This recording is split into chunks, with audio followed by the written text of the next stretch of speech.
Good morning class, welcome to IIM international public school. Class आज की science की class में हमें पढ़ना है relationship between velocity, frequency and wavelength of a wave. इसके प्रीवियस क्लास में हम लोग पढ़ चुके हैं साउंड क्या होता है, साउंड जो वेव है वो किस टाइप की वेव होती है, लॉन्गिट्यूडनल होती है, ट्रांसवर्स वेव होती है। इसके अलावा आप टर्म्स भी पढ़ चुके हैं जैसे कि फ्रीक्वेंसी क्या है, टाइम पीरियड क्या है, एम्पलीट्यूड क्या है, वेवलेंथ क्या है। तो ये सारी चीजें आप पढ़ चुके हैं। आज हमें रिलेशन निकालना है कि वेलोसिटी, फ्रीक्वेंसी और वेवलेंथ में क्या रिलेशन होता है। अब आप सोच रहे होंगे कि आखिर इसका क्या रिक्वायरमेंट है, इसकी नीड क्या है। तो इसकी नीड है, अगर आप देखें यहाँ पर कि ये जो न्यूमेरिकल प्रॉब्लम्स हैं, तो न्यूमेरिकल प्रॉब्लम्स को सॉल्व करने के लिए ये रिलेशनशिप बहुत जरूरी है। चलिए देखते हैं क्या है रिलेशनशिप और कैसे न्यूमेरिकल सॉल्व होगा। तो ये रिलेशनशिप जो यहाँ पर मैं प्रूव कराने जा रहा हूँ इसको अच्छे से समझना है, देन इसके बेस पे हम यहाँ पर एक न्यूमेरिकल प्रॉब्लम सॉल्व करेंगे।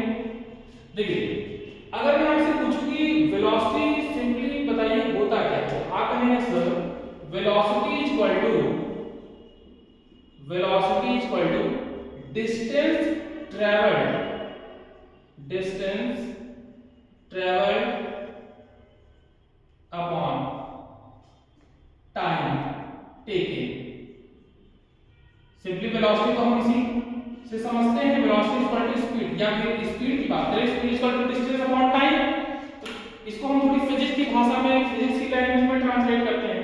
तो velocity equal to distance travelled upon time taken. अब देखिए, ये तो यूनिवर्सल फॉर्मूला है, बट हम किसके रिस्पेक्ट में बात कर रहे हैं, तो हम साउंड वेव के रिस्पेक्ट में बात कर रहे हैं। किसके रिस्पेक्ट में बात कर रहे हैं, साउंड वेव के रिस्पेक्ट में बात कर रहे हैं। तो मुझे ये बताइए कि साउंड वेव के रिस्पेक्ट में जो वेव की डिस्टेंस है उसे हम किस में मेजर करेंगे, उसे हम क्या कहते हैं, तो उसे हम कहते हैं वेवलेंथ। क्या कहते हैं, वेवलेंथ कहते हैं। ठीक है, तो जरा देखिए मैं यहाँ पे कुछ नोटेशन लिख रहा हूँ, ध्यान से समझिएगा। वेलोसिटी को तो हम v से शो कर सकते हैं, इसमें कोई प्रॉब्लम नहीं है, वेलोसिटी इक्वल टू v हो जाएगा। ठीक है, डिस्टेंस ट्रेवल, डिस्टेंस को हम किससे दिखा देंगे, दैट इज लैम्डा। जो डिस्टेंस ट्रेवल है ये हमारा क्या है, तो ये है लैम्डा। और देन हमारा क्या है, time taken, that is capital T। तो ये फार्मूला आपको दिख रहा है, देखिए बुक में बहुत ही क्लियरली लैंग्वेज के साथ इसको प्रूव कराया गया है, तो आप कर लेंगे बुक से। यहाँ पर केवल मैं आपको फार्मूला कैसे को डिराइव हुआ है वो मैं आपको समझा रहा हूँ। तो यहाँ पर v equal to lambda by T. आप कहेंगे सर डिस्टेंस में हमने लैम्डा क्यों लिया, क्योंकि हम साउंड वेव की बात कर रहे हैं और वेव में डिस्टेंस को हम किससे दिखाते हैं, लैम्डा। इसी को हम वेवलेंथ भी बोलते हैं।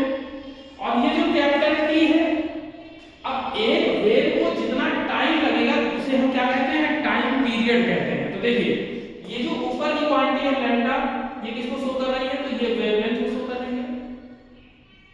ये क्वांटिटी किसको शो कर रही है, ये टाइम पीरियड को शो कर रही है। किसको शो कर रही है, टाइम पीरियड।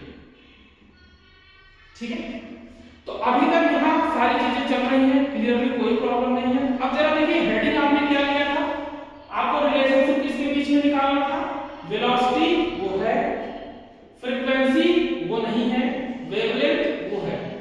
अब यहाँ पे फ्रीक्वेंसी आपको नहीं दिख रही है, फ्रीक्वेंसी आपको लाना है। कैसे लाएंगे, देखिए आपको पता होगा फ्रीक्वेंसी को हम स्मॉल f से शो करते हैं। तो फ्रीक्वेंसी इक्वल टू होता है 1/t। फ्रीक्वेंसी इक्वल टू क्या होता है, लास्ट टाइम आपको क्लास में बताया गया था कि फ्रीक्वेंसी इक्वल टू होता है 1/t, यानी 1 अपॉन टाइम पीरियड। तो यहां से आप देखिए इस फार्मूले को और थोड़ा सा हम डिराइव करते हैं यहां। तो यहां देखिए v इक्वल टू, इसे हम क्या लिख सकते हैं, इसे हम लिख सकते हैं लैम्डा इनटू 1/t। अगर हम इसे ऐसे लिख दें तो कोई प्रॉब्लम नहीं है। और 1/t अभी हमने बताया क्या होता है, f होता है, तो हम लिख सकते हैं v equal to lambda into f। ठीक है, या हम इसको ऐसे लिख सकते हैं v equal to f into lambda. यही रिलेशन है, यही क्या है, रिलेशन है। तो रिलेशन यहां से आपको क्या मिलेगा, यहां से रिलेशन आपको मिलेगा velocity is equal to wavelength into frequency. क्या मिल गया आपको? Velocity is equal to wavelength into frequency, ये रिलेशन है। ठीक है, तो आपने देखा कितनी इजीली इस रिलेशन को मैंने आपको सॉल्व करा दिया। अब इस रिलेशन का यूज किस में है? तो इस रिलेशन का यूज है न्यूमेरिकल प्रॉब्लम को सॉल्व करने में। ठीक है, जैसे आइए देखते हैं एग्जांपल के थ्रू। हमारे पास क्वेश्चन है sound waves travel with the speed of about 330 metre per second. Sound wave की स्पीड दी हुई है, दैट मींस v हमें दिया है, कितना दिया है? 330 मीटर पर सेकंड। ठीक है, 330 मीटर पर सेकंड स्पीड हो गई। What is the wavelength of sound whose frequency? Frequency भी गिवन है 550 हर्ट्ज। ये आपको पता होगा कि जो फ्रीक्वेंसी हो इसमें मेजर की जाती है, हर्ट्ज में मेजर की जाती है। ठीक है, 550 हर्ट्ज। हमें फाइंड आउट क्या करना है? हमें लैम्डा यानी वेवलेंथ फाइंड आउट करना है। तो देखिए, अगर कोई इक्वेशन आपके पास है जिसमें 3 वैल्यूज हैं, तो इनमें से कोई भी 2 वैल्यूज हमें पता होगी, हमको उसकी इंफॉर्मेशन होगी, तो तीसरी वैल्यू हम फाइंड आउट कर लेंगे। अब आप यहां पे देखिए, v आपको गिवन है, रख दीजिए 330, f फ्रीक्वेंसी आपको गिवन है 550 इनटू लैम्डा गिवन नहीं है, लैम्डा ही तो फाइंड आउट करना है। ठीक है, तो यहां पे इक्वेशन में हमने पुट कर दिया, तो यहां से लैम्डा की वैल्यू हो जाएगी, सॉरी इस 550 को इधर लेके आइए, तो ये हो जाएगा 330 अपॉन 550 इक्वल टू लैम्डा।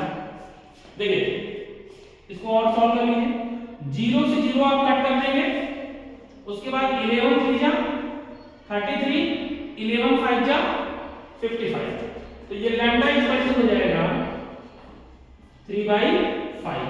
अब इसको सॉल्व करेंगे तो ये आएगा 0.6। ठीक है, तो ये 0.6 आएगा। तो आप यहां पे देखिए कि ये जो 0.6 आया, ये क्या आया है यहां पर? ये आया है वेवलेंथ।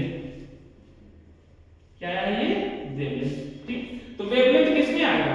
मीटर में आएगा, किलोमीटर में आएगा, सेंटीमीटर में आएगा? तो आप देखिए यहां पे जो यूनिट है वो मीटर है। मीटर क्यों है?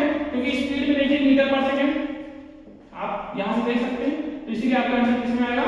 मीटर में आएगा। ठीक है, सो स्टूडेंट्स आज के लिए यही टॉपिक है। आई होप कि आपको अच्छे से क्लियर हो गया होगा। आपका जो होमवर्क है वो क्या है? इस रिलेशन में बुक्स में आपको बहुत सारे न्यूमेरिकल मिलेंगे जो इसी के बेस पे सॉल्व होंगे। वो सारे न्यूमेरिकल आपको सॉल्व करने हैं, एटलीस्ट आपको 5 न्यूमेरिकल सॉल्व तो करने ही है। ठीक है, बाकी ये सारी चीजें कॉपी में भी एज इट इज लिख लेनी है। Okay class, thank you.